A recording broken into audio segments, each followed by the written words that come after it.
Hi guys, ito ang A Day in Our Life Dad, Mom and Son on weekends. Ngayon nga ay araw ng Sabado. Natapos na ang lahat ng gawain at nakapag-grocery na rin kami. Heto nga at nauna nang lumabas at maglakad ang aming anak. Hindi naman kasi halata sa kanya na siya excited. Ngayon kasi pupunta kami sa kanyang lola't lola at dun kami matutulog. Hindi ko na nga pala na-videohan nung kami nagbabiyahe papunta dito sa kanila. Mga hapon na rin kasi kami nakaalis niyan. Heto nga at sinasayaw-sayaw ko ang aking anak kasi parang gusto niya magsayaw-sayaw pero pag ayaw na niya, talagang umuupo siya kagaya na yan. At pagkatapos aayain niya ulit ako magsayaw-sayaw daw kami. Sobrang likot na ng anak ko, lakad dito, lakad doon. Kaya pag naglalakad na talaga ang mga bata, kailangan talagang bantayan. Dahil ang aksidente, hindi natin alam kung kailan dadating. Tulad na lamang ng nangyari sa anak ko. Lakad siya ng lakad, laro dito, laro doon, punta dito, punta doon. Nakampante kaming mag-asawa. Kasi alam namin safe siya at secure siya. Yun nga lang, nung biglang tatayo siya, tahawak na siya sa silya. Hindi pala umabot ang kanyang kamay, kaya ayun, tumama ang kanyang eyebrows at nauntog siya. Mabuti na lamang at nalapatan namin agad ng first aid. Turo kasi ng nanay ko, kapag nauntog o nababaldog ang isang bata, kailangan iiluhin dapat agad. At yun naman ang ginawa namin mag-asawa. Effective naman at naging okay siya. Na para bang walang nangyari. Tingnan nyo, nagpapiano pa siya. Pero nung unang nangyari sa kanya yun, grabe ang iyak niya, nakakaawa,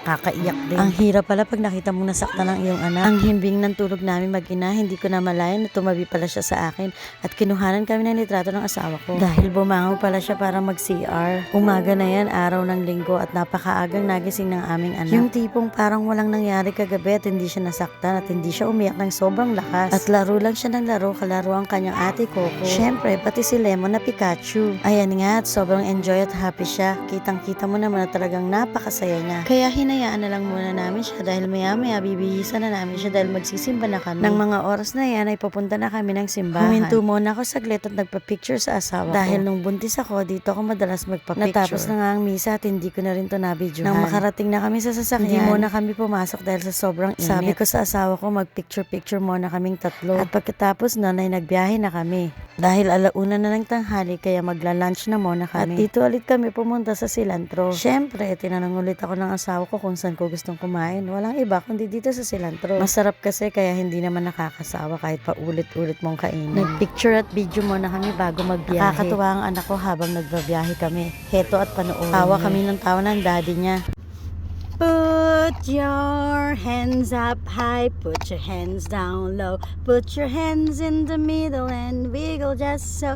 Put your elbows in the front, put your elbows in the back, put your elbows on the side and quack, quack, quack. Quack, quack, quack. Quack, quack, quack. Quack, quack, quack. Quack, quack, quack. Quack, quack, quack. Galing! Yay! At heto pa ang isa, akala ko sa ginagawa ko yan siya'y nakakatulog niya. Yung pala hindi. Hindi ko alam kung talagang tulog na siya o nananaginip pa siya dyan. Kasi nakadede naman siya dyan eh. Tapos na nga siyang dumedi dyan eh. Kaya nung nakita ko siyang ganyan, binidyohan ko at sinend ko sa asawa ko. Tawa ko ng tawa. Nang mga oras na yan, malapit na kami sa bahay namin. At ang ending, hindi naman pala siya natutulog. Yun lang. Thank you for watching. Palambing na rin po. Pa-follow. Bye!